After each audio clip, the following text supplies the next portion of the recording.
Hello, welcome to The Intersect, where the DoD, academia, and industry meet. Today I'm joined by my colleague, Brett Tucker. And greetings, Brett. Thanks, Matt.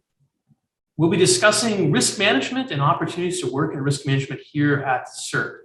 So, Brett, just an initial question, which is, how would you define cyber risk management? Sure, Matt, thanks. So cyber risk management is looking at any uncertainties that may threaten critical assets for the organization, and they may focus, in fact, on assets related to infrastructure, IT, OT, anything that may touch the cyber realm. So we think about people, information, technology, facilities, or even external providers. Anything that may be a threat or an opportunity that may inhibit those assets from delivering on our strategic objectives, that is cyber risk. Thanks, Brett. So although at CERT we're focused on cyber, risk is a topic larger than cyber. What you're describing was it's actually the interaction of those assets that is the source of both opportunity and risk. Is that fair? That's absolutely right. And I love that you share that element of it, Matt. It's not just the idea that it's the wolves trying to get into the gate that we're trying to defend against. It's also looking for opportunities to see where cyber can enhance an organization by being more resilient or seeking avenues to have greater connectivity with stakeholders. Thanks, Brett. I know that you've used a term I really like, which is the silver thread of cyber, that most things today rely on information systems, rely on cyber at some level, right? So there's headline grabbing examples and there's examples that maybe aren't as intuitive, but it's fair to say that most things we do in our daily lives require information systems and the digital transmission of information, right? So I think when we're describing cyber risk, it is both a subset of the larger discipline of risk management, but almost a unifying thread, as you like to say. And I'm not doing this justice, Brett. Yeah. Do you want to describe your concept of the silver thread of cyber? Yeah, absolutely. And actually, that's a great kickoff. Because a good part of my research and the portfolio that I focus on is trying to make that connection between cyber risk elements and the enterprise risk elements of the organization.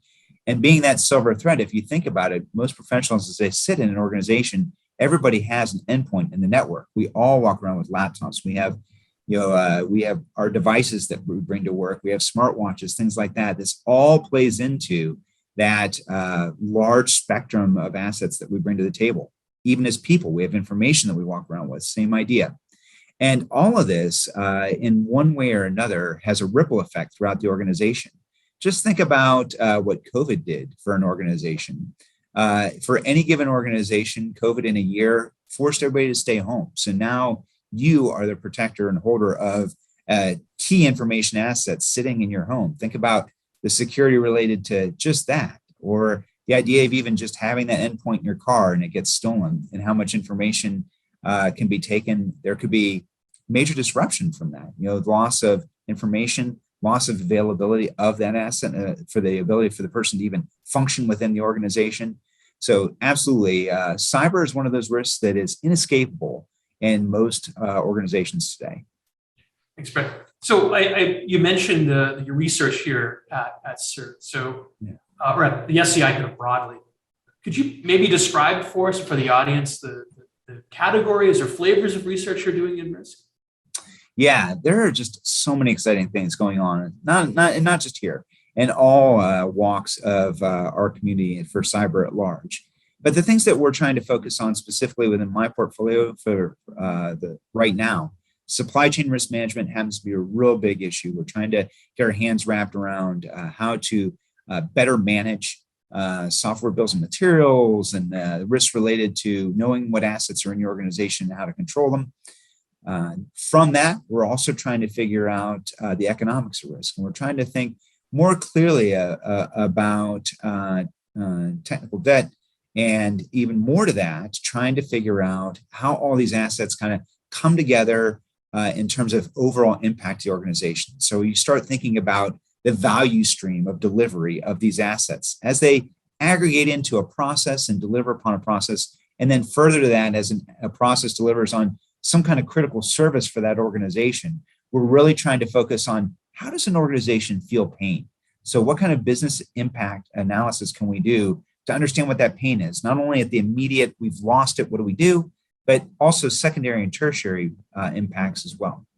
And there's a lot of other exciting stuff too. We're also looking at things like complexity indices, trying to figure out how risk is introduced to systems or organizations based upon the number of interfaces or flaws in coding, even if you want to get to that level of detail.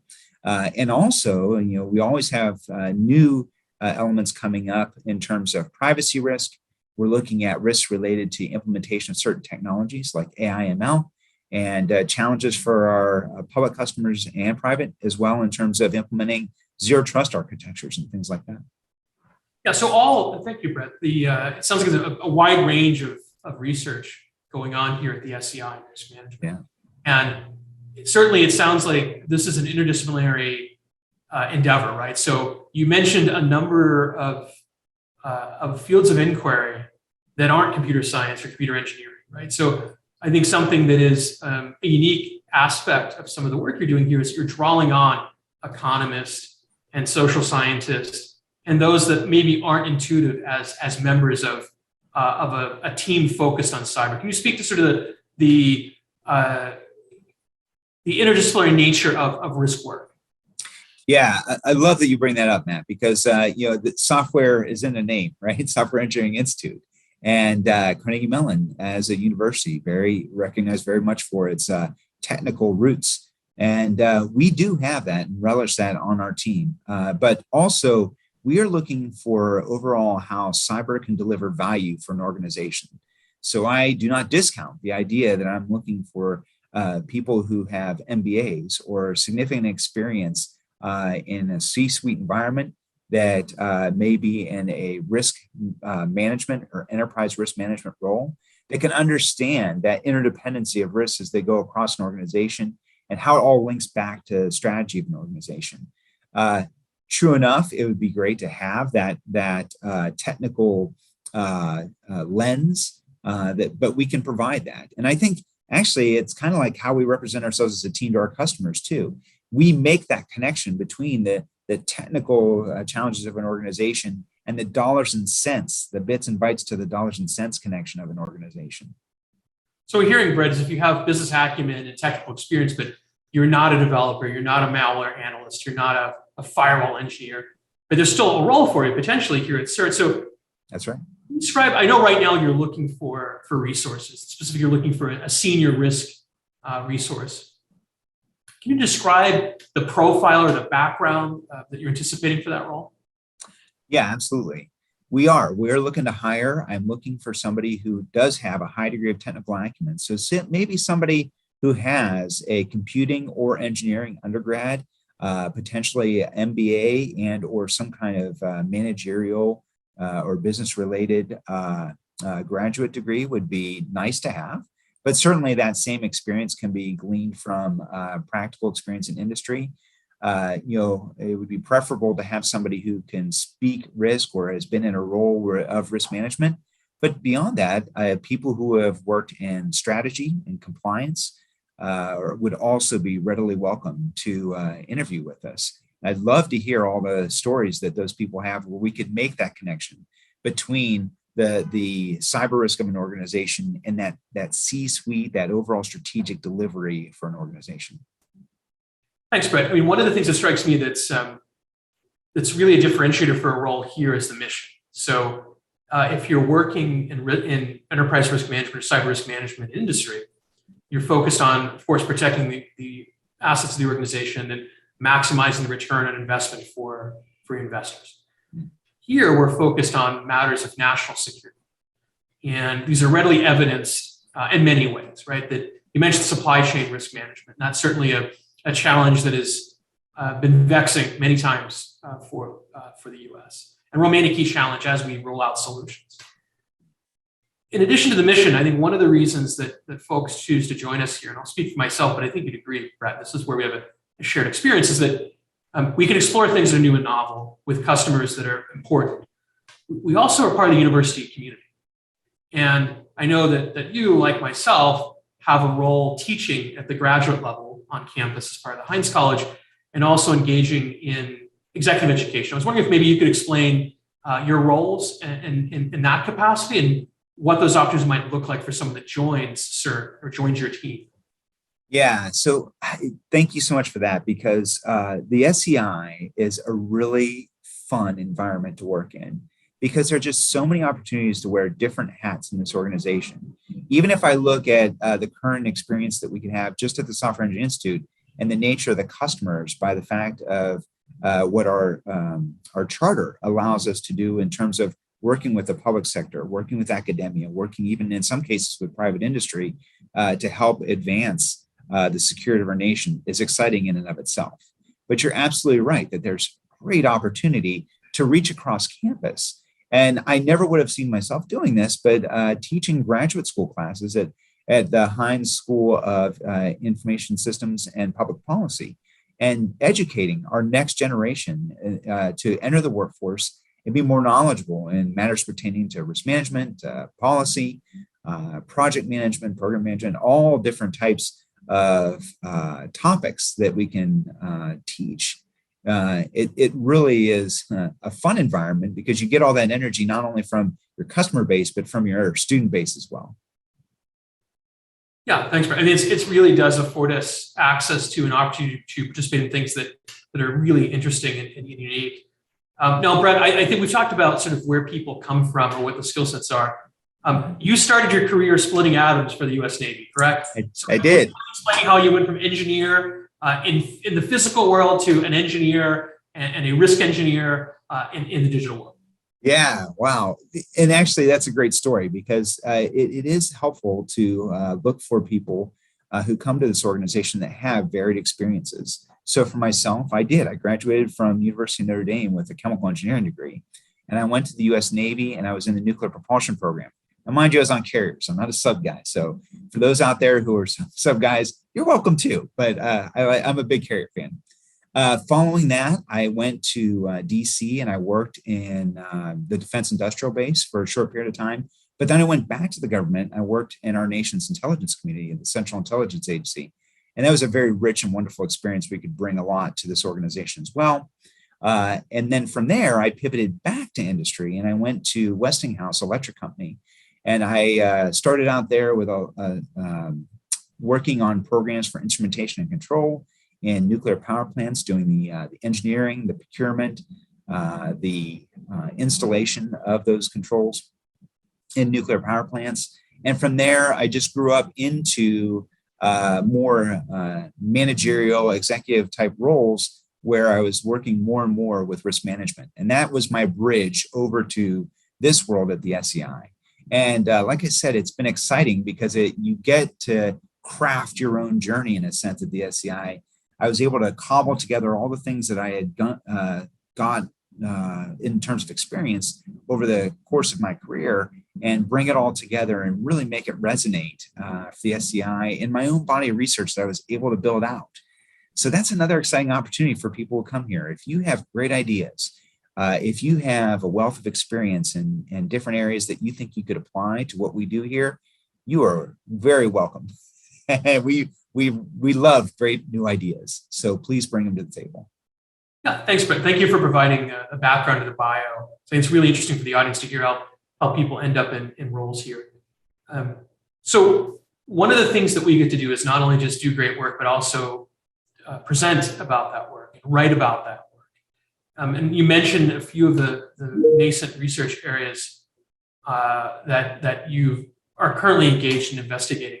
And a few of those really piqued my interest, right? So tell me about zero trust. And now there is a view that zero trust sort of, by virtue of its radical change in architecture, reduces your risk. So not to be controversial, but can you maybe give an opinion on what should folks think about from a risk perspective when they're contemplating a zero trust transformation? Yeah, that's a great question. And actually, before I answer that question, let me invite our audience to go to the SEI website and look at all publications that we at the SEI have published. And I'm publishing on more than just zero trust. I've also done AI/ML, but zero trust in particular is a great topic, because our public facing customers in the federal government are really concerned about abiding by executive orders that are telling them, hey, you need to start picking up on NIST SP 800-207 and the 53 SP 853 related controls that would introduce your organization to having more zero trust architectures in your organization. Now, there are risks related to that. By the way, let's level set. Risk is nothing more than uncertainty. It could be an opportunity or it could be a threat. And there's a balance that needs to be struck in the organization with what controls am I bringing into the organization so I can adhere to a zero trust architecture, so I can ensure that I have proper segmentation, that I know who's on my network, but at the same time, I can overdial those controls, if you will, and start pushing out people who really do have right and need to be in the system, like pushing customers away, which not only erodes reputation, but it also inhibits availability of the system and the ability of people to deliver upon the services that they're trying to tap in that system. So the risk here is to find or strike that balance, to understand what I'm dialing down in terms of risk exposure, and at the same time, I'm not overdoing it in a sense and having too much of a good thing. So in layman's terms, we're looking how to strike that balance. And the next really cool aspect there would be to find a way to quantify that. And here's another neat thing you can do here, Matt. I'm working with some graduate students actually in the academic community to see if they can have some great ideas on how to actually look at 53 controls and how they would map to 207, things like that. There are a lot of great ways or avenues that we can share our knowledge and expertise and tap all this fresh talent that's coming up through our campus as well. Thanks, Brett. I'm sorry, I was remiss in not mentioning everyone, if they have an interest, should visit the that's website. fine. There's a catalog of publications out there. And also, if we like what you hear, we really are looking for good people and looking for them right now. Please do visit our open positions on the SEO website. Please. And Brett, I thank you for explaining zero trust and the way we should look at risk. When it comes to another topic that seems to be very front of mind these days, which is AI and ML. Right? You can't have a conversation without AI or ML. Feels like it, right? Feels like it, right? Can you explain the work that you've done in evaluating the risk in artificial intelligence and machine learning, and where you think we're headed when we look at the join between artificial intelligence and risk? So for artificial intelligence, oh, sorry about that. No problem. I think there was a. So for artificial intelligence, there's a lag. So for artificial intelligence, we have looked at, once again, the uncertainties related to implementation of new technologies. And AI/ML tends to be one of those challenging ones because it has so much promise. And, a lot of organizations almost take it for granted. They think that they're going to bring this new technology in, and they're going to make it work right away. And they have trouble thinking about how to apply the technology to the challenges they have. So there's this notion of understanding how the models that you're using adhere to or can best give you answers for the challenges you face. Right then and there, if there's a disconnect between those two, you're not going to get the right answers from the technology you're looking for. Further from that, there are a lot of implementation challenges, and you start talking about threat actors who may want to poison the data that you're using to help educate your artificial intelligence so that way it's making the correct decisions for you. So the cool part here, and as I said before, Matt, I'm looking for people who are business related. We have profound technologists who have a wealth of knowledge, PhDs, and like tons of training in these topics. So not only do you get to come in and learn more about those topics, because granted, I am not an expert, and help translate what they're working with to the uncertainties related to implementation of the technology. And that is another exciting element of coming here to work. Thanks, Brett. I was thinking about your description. How far away are we from automating risk decisions using machine learning and artificial intelligence, where we take the human out of the loop or the human's on the loop rather than in the loop in risk management? Right. Well, that's a tough question to answer immediately. It's on a spectrum, right? So I would argue I think we're having a little bit of latency on the video. It depends on what you're trying to answer. I've looked at, oh, okay. That's okay. Am I caught up maybe? There we go. Also looking at ways to model different controls and systems to see if we can optimize those controls. Because if you think about it, if we can do so, then we can enable these technologies to make better control selections with shifting environments. That would be some exciting stuff. And I got to tell you, it's a brave new world. We're not there just yet. So we need a lot of talent to bring on board to understand how to better characterize and model these systems. I would say arguably we're years off. And it is directly proportional to the amount of talent that we can bring into the organization to help us understand those challenges better. Not only to understand them qualitatively, but then to also be able to quantitatively go into a system and model these things mathematically and be able to convert that into an application that's readily usable. Thanks, Brett. I have a kind of a capping thought here that I believe we share, and this isn't always readily recognized or accepted, frankly, by security practitioners. Everything we do in cybersecurity is subordinate to a risk decision, whether it's overt or somehow it's just decided in the background. So if you're working in cybersecurity, you're working in cyber, you're working in risk, whether you're acknowledging it or not. I think it's a really important aspect of what we do here is providing that larger context that allows you to drive good decisions related to everything else that you touch in cyber. That's right. Absolutely. Yeah, that's the whole game of the game, right? Like, it's one thing to say the word risk time and again, and we all treat it as a red word. Like, it's terrifying to think that risks could come to fruition and, that we could recognize or realize certain impacts to the organization. But if you can learn to understand risk, if you can learn to control it, manage it, reduce exposure, keep it from happening, but also build confidence in that cold, dark day that you can be resilient and respond to a risk event when it happens, that is just as important. So this goes back to the idea of people we're looking for. If there's people out there who have experience in business continuity, disaster recovery, ways to think about how to address risks when they happen, that's another great area to start delving into. And we could really use that expertise as well. Great. Thanks, Brett. I think we've explained now the work of the Institute and the work of your team. And I hope we've articulated the need for the kind of folks we need to join us here. And both of us have worked in private industry.